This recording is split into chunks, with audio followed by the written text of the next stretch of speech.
আমার শ্রদ্ধেয় জান মুকামিয়ার হযরত আল্লাহ যাকে সবাই বলতেন হাসান পাগলা রাহমাতুল্লাহ আলাইহি, আল্লাহ কলি আজকে দুনিয়ায় নাই। কবর জিয়ারতে মাঝে মাঝে যায়, যাওয়ার পর দিলটা ঠান্ডা হয়, চোখে পানি আসে।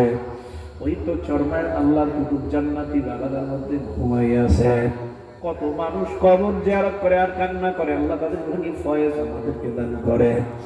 সরসিনাতেও গেলাম, আল্লাহর ওলির কবরের সামনে মাদ্রার সামনে দাঁড়াইলাম, কলিজারা ঠান্ডা হয়ে গেল এবং তাদের জন্য মানুষ এখনো কাঁদে, এখনো তাদের জন্য পাগল।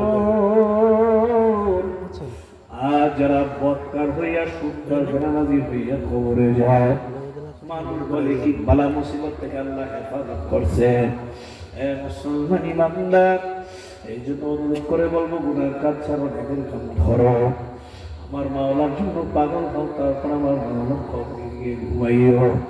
কার কখন মরণের ডাক আসে জানি না, মসজিদের মাইক থেকে কার নাম কখন ঘোষণা হয় তোমারও জানা নাই, আমারও জানা নাই। মাবুদ আপনি আমাদের সবাইকে মাফ করে কবুল করেন, জোরে বলেন আমিন। মুসলমান মা মারা গেলে চোখে পানি আসে, আব্বা মারা গেলে চোখে পানি আসে, বন্ধু আপনজনরা কলিজার মধ্যে আঘাত দিলে চোখে পানি আসে, বেয়াদবি করলেও চোখে পানি আসে, সিরিয়াসলি কথা বললেও চোখে পানি আসে, ব্যবসা ধ্বংস হইলে চোখে পানি আসে, চাকরি চইলা গেলে চোখে পানি আসে, ক্ষমতা চইলা গেলেও কিন্তু চোখে পানি আসে।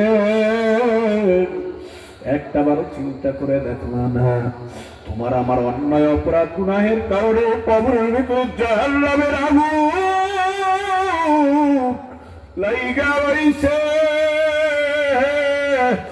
ওই জাহান্নামের আগুন চোখের পানি ছাড়া কোনদিন ঠান্ডা হবে না, হবে না।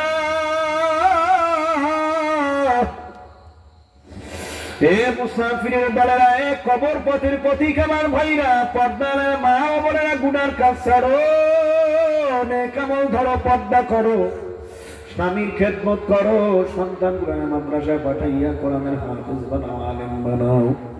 মা মরার পরে আলেম সন্তান, হাফেজে কোরআন সন্তান, বাবারে জানাজা আপনাদের পড়ায়। ওই কাফনের ভেতরে আমার মাওলা জাহান্নামের আগুনকে লাগাইবেন না। আল্লাহু আকবার। দুনিয়ার লাইনে বড় কিছু বানাবার জন্য পাগল হয়ে গেছে। দুনিয়া তো আসল না রে বাবা, দুনিয়া নকল।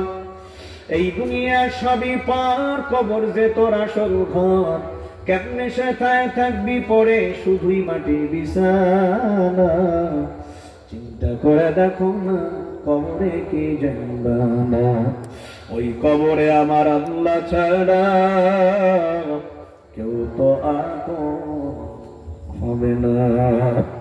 ইমান দীপ্ত ঘটনাটা সংক্ষিপ্ত করে আমাদের পর্বের দিকে যাবো, কষ্ট হয় নাকি আপনাদের? এবার তার সামনে নিয়ে আসছে আব্দুল্লাহ বিন হুযায়ফার সামনে মদের পানি নিয়ে আসছে আর শুকুরের গোশত নিয়ে আসছে, বলছে সব লাত্তি দিয়ে ফেলাই দিব সরা। বাদশার কাছে যাওয়ার পর বাদশা ডাক দিয়া কয়, একই ব্যাপার, তাকে ধইরা নিয়ে আসো। 7 দিন পর্যন্ত পানি নাই, খাবার নাই, এত বড় স্পর্ধা কিভাবে হয়? তাকে আইনা আমার ভাইরা একটা বাঁশের আড়ার সঙ্গে ঝুলাইয়া দিল, হাত পাও বাঁধা, পাশেই আগুন জ্বালানো হলো, ড্যাগ দেওয়া হলো, ড্যাগের ভেতরে তেল দেওয়া হলো। আগুনের কারণে তেলগুলি ড্যাগের ভেতরে টকবক টকবক করে উঠলাইতেছে।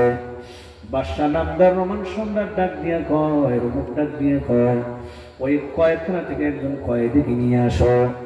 মুসলমান একজন কয়েদিকে আইনা ওই উত্তপ্ত গরম তেলের ভিতরে ধাক্কা দিয়া ফেলাইয়া দেয়। সঙ্গে সঙ্গে মুসলমান কয়েদিটা মাছের মতো বুনা বুনা কিমা কিমা হয়ে যায়।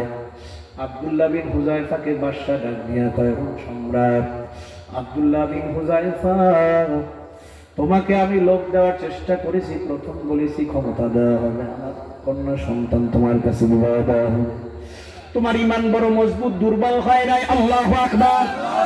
দুনিয়ার লোক তোমার মধ্যে কাজ করে নাই, ইমানদার, ইমান বড় মজবুত।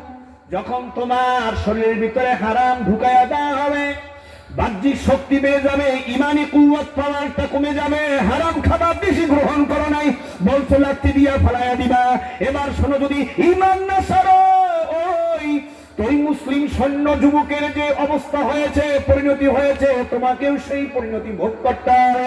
তোমাকেও কিন্তু এই ড্যাগের গরম তেলের ভিতরে ফাড়া দেব, দুনিয়া থেকে তোমার এই জীবন প্রদীপটা